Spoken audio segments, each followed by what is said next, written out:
Bütün Anadolu'yu karış karış geziyoruz. Elhamdülillah il, ilçe ilçe, köy köy demeden bütün bu merkezlere uğrayarak oradaki kardeşlerimizle görev yapan kardeşlerimizle bir araya geldik elhamdülillah. Dolayısıyla bugün Mardin'de aslında biraz da din görevlilerimizin problemlerine dikkat çekmek amacıyla birçok konuyu gündeme getirme gayretindeyiz.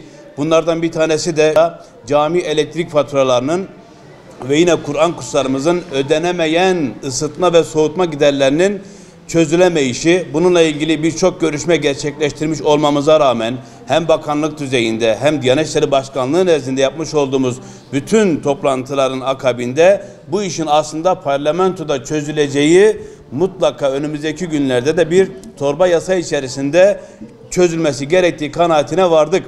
Ajans dolayısıyla birilerine seslenmek istiyorum. Bu bölgede özellikle geçmişte bundan birkaç ay önce camilerimizin, Kur'an kurslarımızın elektrik faturaları ödenmediğinden dolayı TEDAŞ yetkilileri geldiler. Camilerimizin elektriklerini kestiler, sayaçlarını iptal ettiler, aboneliklerini iptal ettiler. Ben burada enerji piyasası EPDK'ya sesleniyorum. Hiçbir camimizin borcu ödendi ve ödenmedi.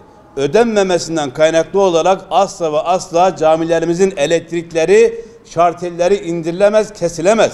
Merkezi ezanlarımız okunamadı ve birçok ilimizde, ilçemizde ezanlar okunmadığından dolayı aziz milletimizin ciddi tepkisiyle karşı karşıya kaldık. Dolayısıyla bu faturalar ödenmedi diye özellikle %99'u Müslüman olan bir ülkede siz camilerin elektriklerini keserseniz, aboneliklerini iptal ederseniz bu aziz milletimizi derinden yaralar. Dolayısıyla ben EPDK Başkanı'na buradan sesleniyorum.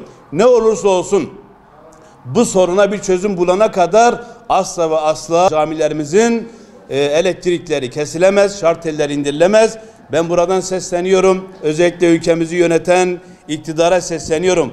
Bugün okullarımızın, hastanelerimizin, kaymakamlıklarımızın, valiliklerimizin, hulasa bütün kamu kurumlarının bütün ısınma ve soğutma giderleri ödenirken konu Diyanet İşleri Başkanlığı olunca veya camilerimiz olunca neden bu ısıtma ve soğutma giderleri ödenmez? Lütfen bu konuya önümüzdeki günlerde çıkarılacak bir torba yasayla mutlaka bir çözüm bulalım. Bunun çözümünü daha önce size söyledik. Çözüm şudur. Bugün aydınlatma giderleri şeklinde tarif edilen kanun maddesinin özellikle enerji giderleri şeklinde düzenlenmesiyle bu problem çözülecektir.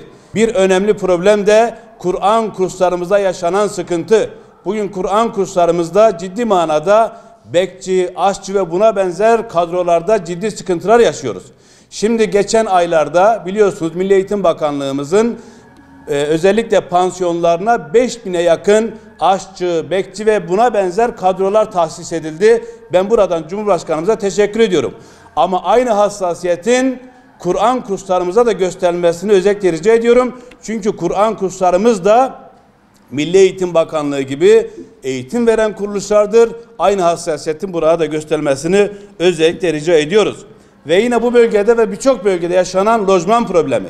Bugün din görevlisi kardeşlerimiz en ücra köylerde, kasabalarda görev yaparken maalesef elverişsiz lojman, belki de ev bile denemeyecek imkanlarda ciddi manada sıkıntılar yaşıyorlar. Sayın TOKİ Başkanı'na ve özellikle Çevre ve Şehircilik Bakanlığı'na tekrar sesleniyorum. Bu kardeşlerimize lojman yapma hususunda Diyanet İşleri Başkanlığı ve TOKİ işbirliğiyle girişilen bu projenin mutlaka bir an önce neticelenmesi lazım. Bu kardeşlerimizin birçoğu elbette ki sözleşmeli olarak çalışıyorlar. Bugün 4-5 sözleşmeli kardeşlerimizin kadro problemi hala çözülmüş değil, verilen vaatler yerine getirilmiş değil. Aynı ezanı okuyan, aynı namazı kıldıran iki kardeşimizden bir tanesi sözleşmeli, diğeri kadrolu ve birçok imkanlardan yararlanamıyorlar. Ciddi sıkıntılar içerisindeler, uzun süreden beridir. Kamuda 530 bini bulan sözleşmeli personel ve Diyanet İşleri Başkanlığı'ndaki yaklaşık 30 bini bulan sözleşmeli kardeşlerimizin kadro konusu mutlaka halledilmelidir. Bir de ülkemizin manevi tahribatın en zirveye çıktığı bir noktada dikkat çektiğimiz hususlar var.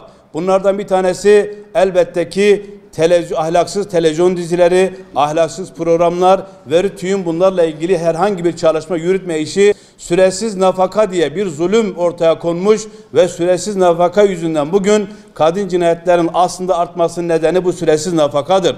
Hem İslam'a uygun olmaması hem de bugünkü şartlara uygun olmaması nedeniyle bir an önce bunun da değiştirilmesi lazım.